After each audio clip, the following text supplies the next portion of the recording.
پیارے دوستو، دنیا کی واحد ایسی غذا جس کے اندر بہت زیادہ غذائیت ہے، یہ وہ غذا ہے جس کو ہمارے نبی صلی اللہ علیہ وآلہ وسلم نے بھی استعمال فرمایا۔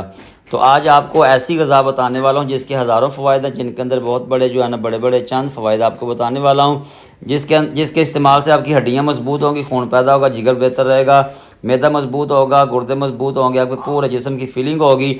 تو ناظرین آئیے یہ دیکھیں آپ کی آنکھوں کے سامنے، ہم نے ایک گلاس دودھ لیا، دودھ کے اندر ہم نے 3 سے 4 چمچ تلبینے کے ایڈ کر دیے، اور اس کے اب اندر ہم ڈالیں گے مدینہ منورہ کی یہ فریش کھجور۔ مدینہ منورہ کی کھجور کے بارے میں پہلے ہی آپ نے سنا ہے کہ یہ کھجور، اس کے اندر بہت زیادہ غذائیت اور بہت زیادہ شفا ہے۔ تو یہ کھجوریں ہم نے اس کے اندر ایڈ کر دیا، اب ہم اس کو پکائیں گے، پکانے کے بعد تیار ہو جائے گا، پھر استعمال کریں گے۔ ہزاروں فوائد ہیں ان کے، جن کے اندر سب سے بڑا فائدہ یہ ہے کہ ہمارے نبی صلی اللہ علیہ وآلہ وسلم نے اس کو استعمال فرمایا۔ 2 سال سے لے کے 70 سال کی عمر تک اس کو استعمال کر سکتے ہیں۔ کمزور لوگ اس کو ضرور استعمال کریں۔ بہت